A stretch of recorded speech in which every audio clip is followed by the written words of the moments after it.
What is education, and why is education important? Is it important?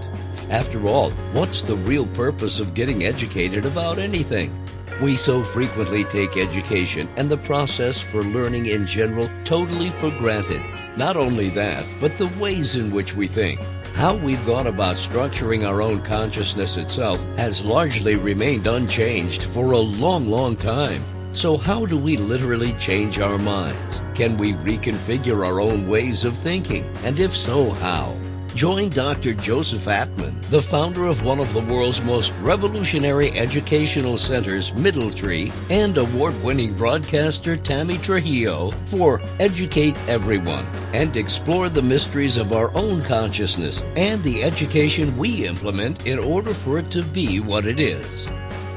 Our guest on this episode of Educate Everyone is Dee Hankins. He's a nationally acclaimed inspirational speaker, renowned for his compelling message, Resilience is Everything. Having spent 18 years in foster care and faced numerous personal challenges, including his daughter's battle with brain cancer, Dee draws from his life experiences to empower others to overcome adversity. Again, Dee, thank you so much for being here. We've talked before quite extensively, and you've got a really, really interesting story. So can you retell that? Yeah, absolutely. First and foremost, thank you so much for allowing me to be in your digital presence once again. So definitely appreciate that. By title, I am an inspirational speaker, but I like to say that I am just a regular guy who lived an interest in life, and I love sharing it with people with the hopes that it helps you change your perspective or helps you to help someone else. I grew up in foster care. My journey began in foster care system at 2 months old, navigated 12 different foster homes by the time I was 8 years old. I thought, although I had these troubles and these circumstances, I tried to defy the odds, finding stability through education, sports. I earned a bachelor's degree at Long Beach State in criminal justice. And now I use these personal experiences to help others break the cycle of adversity and turn those challenges into transformative opportunities. So with that being said, I've become a nationally acclaimed inspirational speaker and a coach on resilience. I'm known for my ability to connect deeply with audiences. And yeah, man, I just want to help people be better. Help people in challenging times be better at the end of the day.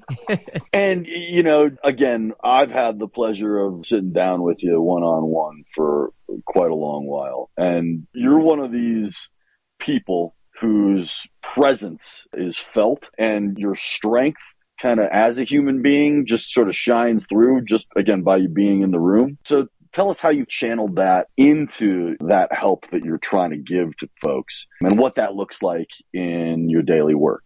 Yeah, thank you, man. I really appreciate those very powerful yet kind words. Well, it's true. And I'm trying to articulate that for people because obviously they're not in the same room as you, but they'll get a sense just by hearing you. But again, just sharing a space with you. There are some people who are like touched. In my opinion, I think it's very obvious that you're one of those people. So maybe you're on this path for that reason because you're capable of having the strength and temerity even to, get through all that stuff and then share that experience with others and so that they can benefit from it. In a lot of ways, that's what we're all trying to do through our work, but you have a unique angle. You can kind of pursue that and give that gift of your experience to others. That is where the passion comes from. I always like to think that, everything happens for a reason, and or anything that happens can be turned into something amazing. And we're all born with natural gifts. We're all born with natural talents. Our circumstances and environments and the things that people do to us can sometimes stifle those talents. For me, though, I've never been afraid of being front and center. I've never been afraid of being called out. I'm open to criticism. I have this thirst to be better in every category of my life. And so I think that manifested earlier on as a kid. I didn't notice, but I was always the one in the crowd. If, I was causing trouble, and I always owned up to what I did.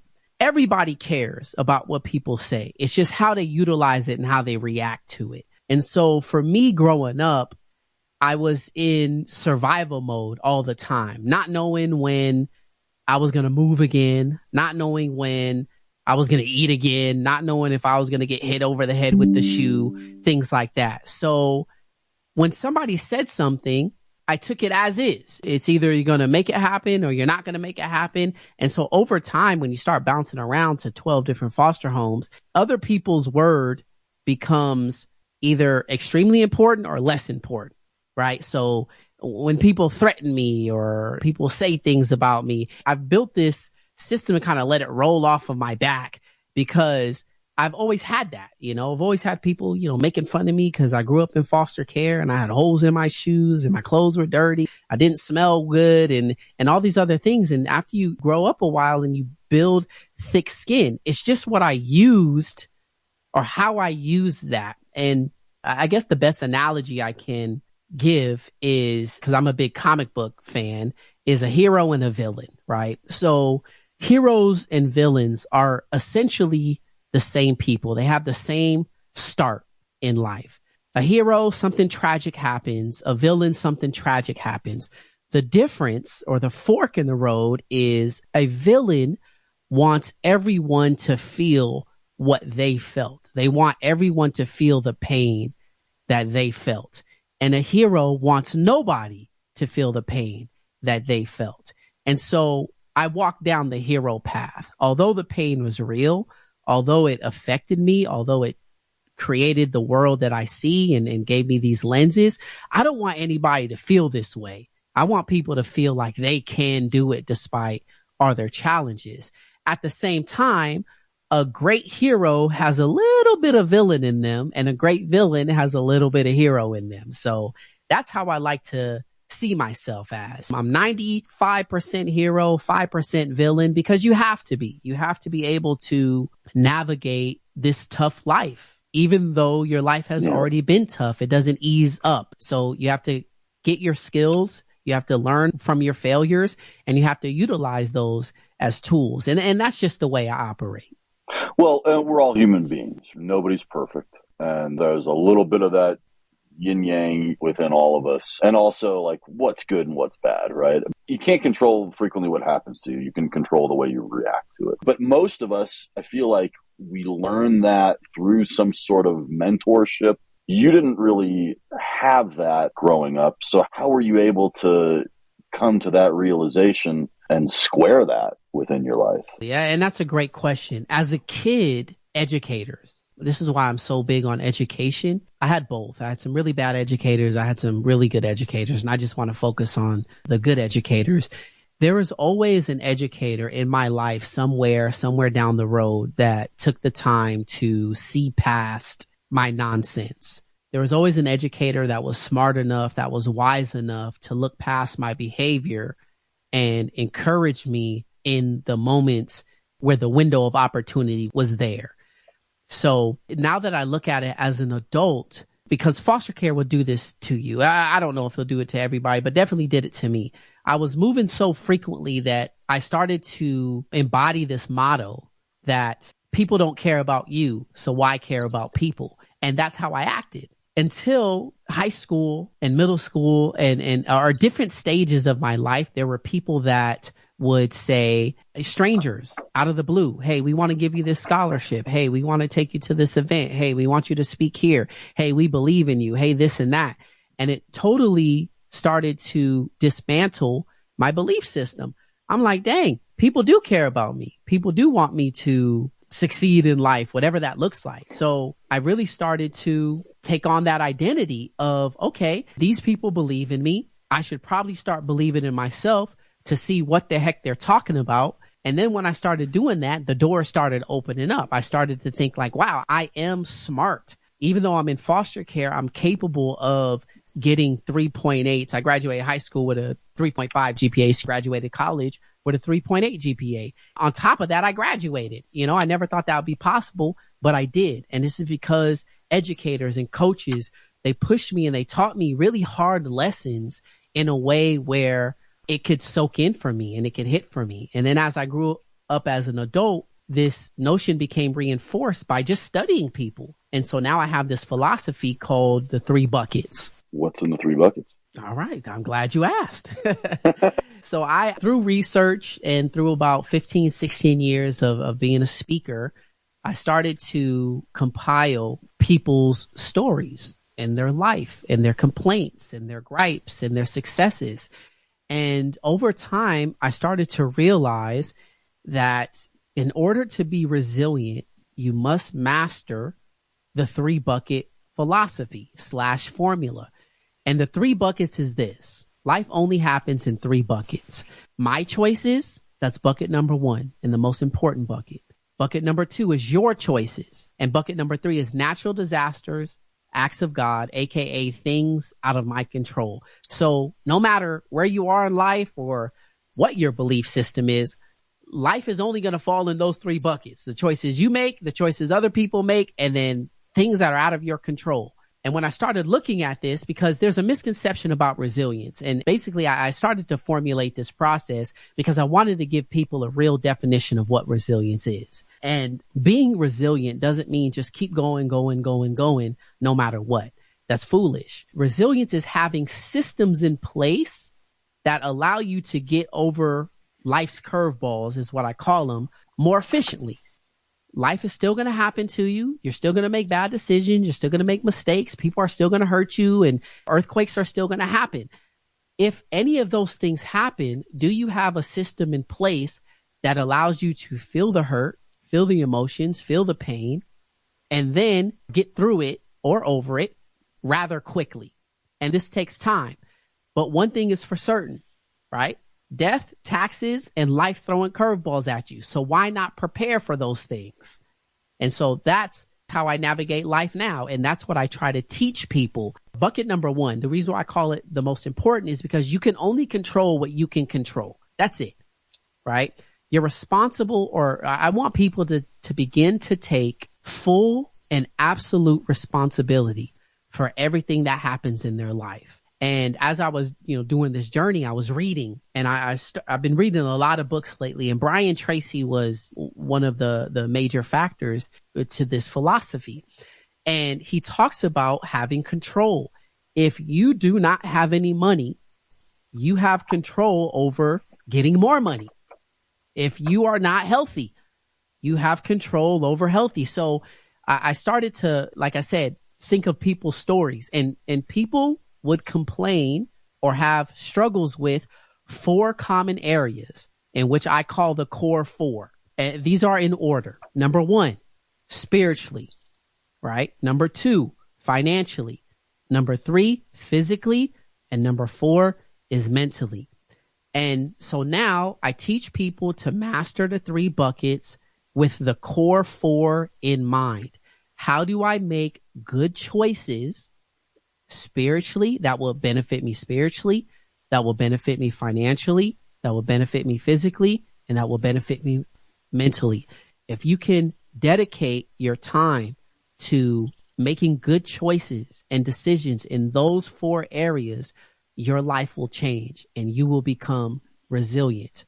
The problem is people don't want to take full responsibility for their life because it's easy to blame.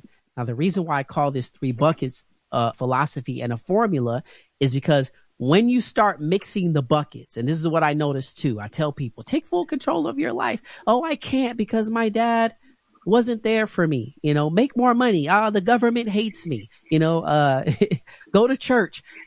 Christianity is made up. It's a lie. So all of these things, people start making excuses. And so what I notice is when you start mixing up your buckets, when you start mixing up my choices and your choices, and I'll define each one of those in a second, you get blame. You can't grasp control because you're constantly blaming people for the decisions that you're making. Do you know anybody like that, Joe? Have you ever met anybody that's just like, dude, you keep making these decisions, yet you're blaming the government, you're blaming who's president, you're blaming the school, you're blaming the system, you're blaming the environment, which all play a factor. And when I speak, sometimes people go, you're not taking in consideration the environment. And my rebuttal to that is, have there been people that grew up poor, single family home, low income, 6 people to a house, 6 people to a bed that have come out to be successful, what we deem as successful in the United States. And the question is, yes, has there been hardcore gangbangers that went to prison all tatted up and facing, maybe a life sentence or something harsh like that? Have there been people like that have turned their life around and began their journey of success? Absolutely. In every aspect, in every environment. We're talking former slaves that were literally slaves, that literally belonged to people that won their freedom or bought their freedom, became authors in a time where you could die for learning to read. They became orators, speakers in a time where if you talk to somebody as a slave, your life could have been taken. So there's all these circumstances in which people have climbed out of these environments and started to be successful. And why? That's the question. I go, why? How? And when people actually think about that, they go, well, either they say, oh, well, they're special. And I'm just like, no, they just mastered the 3 buckets. They just thought about, what are my choices? What can I do in this situation? How can I react to the people that hurt me? And what is out of my control? And so that's just where I'm at. As an adult, I always think about these 3 buckets and I go, what are my choices? And that's where the bucket number 1, my choices, is where you have the most power. That's where all your power is. And the your choices bucket, that's where you have the most pain. So you, me, anybody listening, they have been hurt by someone or something, right? They didn't ask for it. It's just that somebody's choices impacted them in some way, which is how you view the world now, because you're shaped by your hurt. You're shaped by your pain. And you can only get out of the your choices bucket through forgiveness. But it's hard for people to forgive. So they find that difficult to do. So they find taking full responsibility for their life difficult. They find forgiveness difficult, and they can't let go of things that are out of their control. So forever, Joe, unfortunately, I want to work myself out of a job. Basically, I want people to be so good that I don't have to do this work anymore. However, because of those circumstances, we're always going to have people that make excuses. For instance, one time I'm a huge Dave Ramsey fan, and I love his method to get out of debt. I used it. It works. People are scared to use it. They're constantly stifled by fear. They're constantly stifled by what other people think. So Dave Ramsey is always going to have a job. We're always going to have debt. Always. Unfortunately, we're always going to have poor people. We're always going to have people who don't graduate. We're always going to have criminals. We're always going to have these things. And it's because of the excuses that we make. It's because of the frustration. It's because of the mixing of the buckets. And so that's what I try to teach people, and that's how I live my life. Yeah, well, people are always going to be looking to mitigate or figure out why it is that they're suffering. And again, trying to understand it is a way to mitigate it. And life is nothing but a bunch of new challenges all the time. Coming up with coping mechanisms for how to deal with those challenges head on, it's an essential part of learning how to be a human being. And there's no real right or wrong way to do it. There are ways that are maybe more effective than others. Of course, everyone's different. So you've got, like we already mentioned, a much different experience than so many other people. And yet at the same time, you could also say that, well, at the heart of it, just because your circumstances may have been different in that you had a dozen different foster families, just to get clear, these are people who actually cared for you for a time. Yeah, most of them for sure. The foster care system is built of temporary foster homes and permanent foster homes. And it's also, they pay you to be foster parents. And so desperate people, there's problems with that as well. Desperate people take on foster care for the money, not so much for the kid. And I've experienced all of it. I experienced great foster parents. I've experienced foster parents that just did it for the money, abusive foster parents, foster parents that could care less, temporary foster parents, permanent foster parents that had it up to here with me, with my behavior, and foster parents where I had it up here with them. So I've experienced the whole gamut of the pros and cons of being in foster care. And I've also, because of behavior and trauma, have acted out and done some wild things as well, where, of course, a loving family who's taking you in might be like, you know what, dog, I'm good. Right. Yeah. And my point to that was just that, I mean, again, your experience is completely and totally uncommon to what most people go through through their childhood. And yet, at the same time, you could say that, and I think this is kind of what you're in your work and when you go out and talk to people, really, we're up against the same sorts of challenges, right? Whether you had a loving experience growing up or a very difficult one where, like yourself, there was no anchor to really hold on to. You're just sort of adrift in this ocean of this world that has maybe seemed to forget about you or never wanted you in the first place. And yet at the same time, we all kind of grapple with that feeling, this sort of existential void about where do we fit in the world? And so you were sort of thrown in and just thrusted into this question right away, where most people kind of have to come to that realization after a time where you were right away posited by life itself, by that third bucket, or maybe that second bucket, depending on, I guess, how the circumstance came about. But regardless, you were thrust into this whole question about where's your place? Why do you matter? And again, resilience is a huge theme for you. What is it about you that could get beyond this if you so choose to? Because you do have other choices. I think the vast majority of folks in your situation resort to those other choices. They wind up in bad circumstances, whatever they might be, right? And there are 1,000 of them. Yeah. So that's where it's so rare to have somebody who has your background come to not only have the kind of life experience that you have and have done with your life what you have, but then to have such an amazing attitude about it. Because again, to circle back and to close the loop here, we all face challenges, and really, no matter how they're presented to us, at their crux and core, they're more or less the same. They just come at us again in different manifestations. Absolutely. I am currently writing a book, and one of the passages in my book says, the truth is, you as an individual are as unique as they come. You're literally one of one. The problems and struggles you face, however, are not unique at all. And I don't mean to bum you out, but let's look at it from another angle. Recognizing that challenges, struggles, and triumphs are not unique to our own experiences can be incredibly comforting.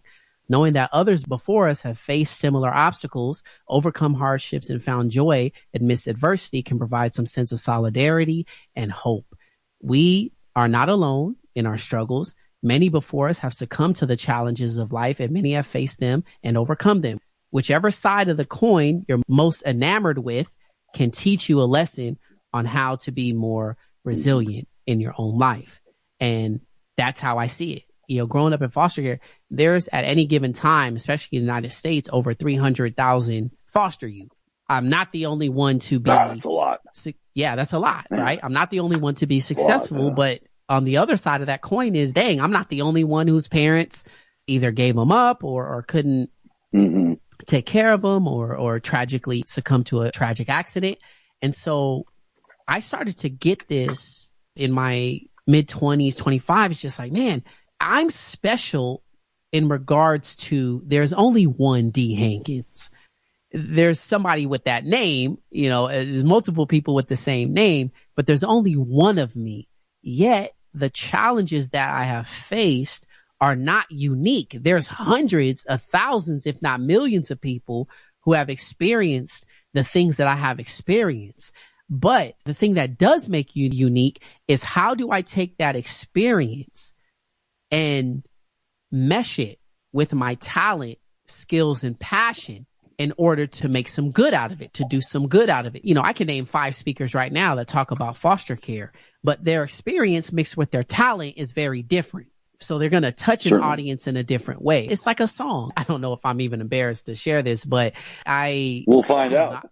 I know, right? I think I was like maybe 9 when Titanic came out or something like that. And this is back when I had a Walkman, or maybe even younger. I think I was around 9 or 10.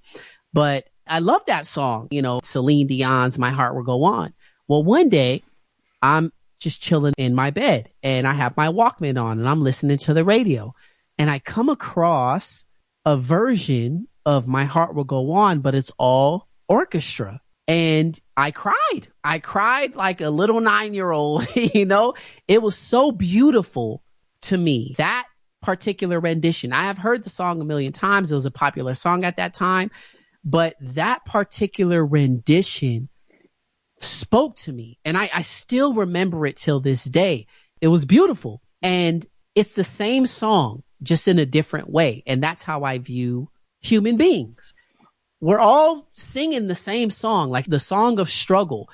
We can just present it in a different way, whether it's rock, whether it's metal, whether it's hip hop, whether it's rap, whether it's whatever your talent is.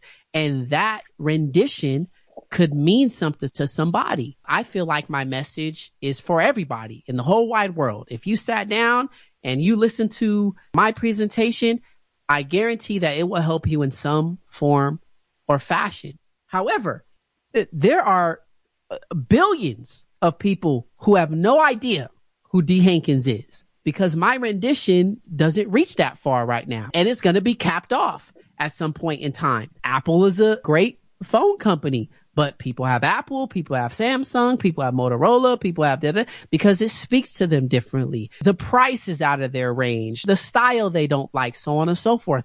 And that's with everybody. What I see though is people take offense to that. And it's just like, you don't have to take offense to that because that's out of your control. You let things like that go and just operate in the my choices bucket.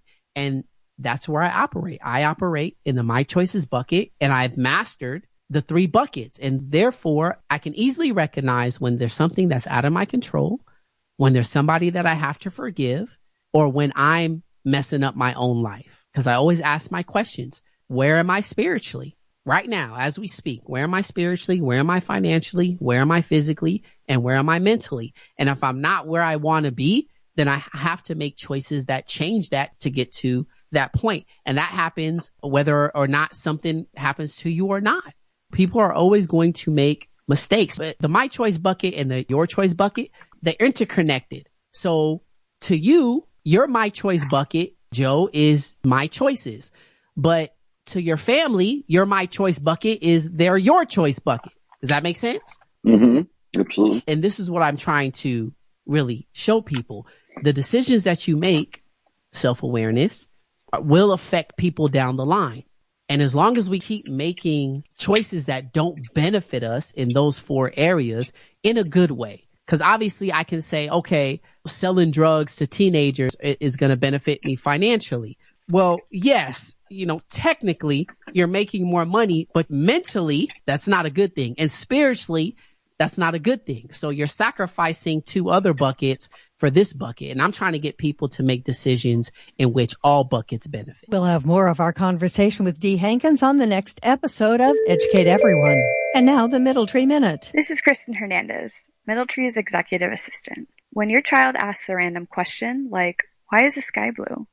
Don't rush to Google.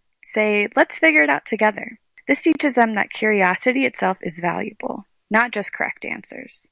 Grades matter, but wonder is what keeps learning alive. And sometimes the journey to the answer is more fun than the answer itself. And that's the Middle Tree Minute. And now a quick look into Dr. Atman's book, A Philosophical War. Joe, in a lot of the conversations we have on this podcast, we talk about the ways in which people learn. So curious here.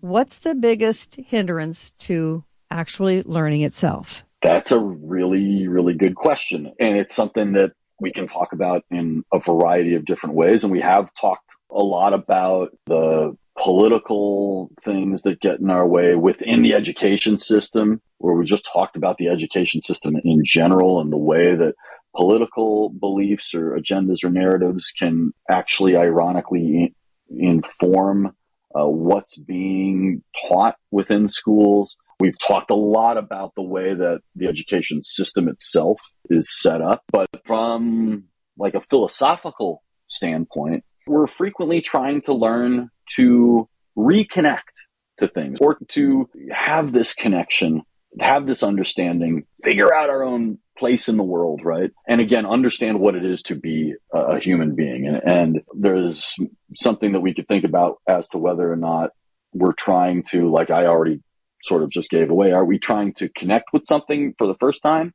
Or are we trying to reconnect to something within our own originality, within our own organic connection that we somehow lost? We've talked about that in previous episodes and previous philosophical war segments on this podcast, right? About how existentially we feel as human beings like we're out of step. So when we are able actually to encounter something that we either want to learn or maybe didn't want to learn, are learning some information that's coming to us in any way, shape, or form, and information comes to us all day long. And I'm not just talking about, the news or stuff that you read on the internet. I'm talking about information is what our brains take in and process at literally every conscious and unconscious moment. We're almost like information filters as human beings, and our consciousness is sort of set up as an information filter. So what you want to do, and it's one of the most difficult things just in general, just as being a human being, is you want to keep that filter as clean as possible. And that means that you've got to understand what your biases are, what your own subjective experiences inform. That is to say, you have a certain experience and you don't often really realize how coloring, how influential and effectual that experience might be on any given situation that you have. And we carry these experiences with us. We carry these biases with us. We carry all of these notions that we have, and these all come from our past. So we're always bringing the past along with us. And this is information about not only particular bits of information, but all of this information kind of congregates and gives us our own narrative about who we are. And we've also talked about in this podcast frequently about the fact that education itself should be something that informs us of who we are. And yet what we do, ironically enough, is we take all of our past experiences, whether they're actual experiential occasions or things that we've learned, and we carry all of that with us to the present moment. And that does inform not only who we are, but our relationship with the world. And this is why we always say, oh, kids are like sponges. They soak up information. Well, why is that? Because they don't have any other experiences that they're carrying with them. As adults, and frequently the older that we get, the more experiences that we have, the more things that we try and understand and put together within the puzzle piece of who we are and what we're doing here in this life and on this particular journey that we're on. The more of those things that we take with us, the more difficult it is to have a truly new experience. And again, that's one that is unclouded by our own subjectivity, because within our own subjectivity, there are limitations. There are, again, biases, certain lenses by which we see things through. So in order to truly take in any information whatsoever, and truly understand it for what it is, we need to clean our own conscious filters, sit without our opinions on things, and simply observe. It is a very, very difficult thing to do, but that is absolutely the key, core, and quintessential thing in order to unlock a true and actual capacity for not only observation, but true and actual information gathering. Thank you for listening to Educate Everyone with Dr. Joseph Atman and Tammy Trujillo. Join us each week as we explore the inner workings of our own minds and the educational system which builds and supports it. Also, check out our website at middletree.org to see what opportunities Middletree's programs can offer you or your student. And join us on social media. If you have any questions you'd like Dr. Atman to answer, please leave them on a post or send us a message, and you may hear them answered on the next episode of Educate Everyone. Until then, thanks for tuning in.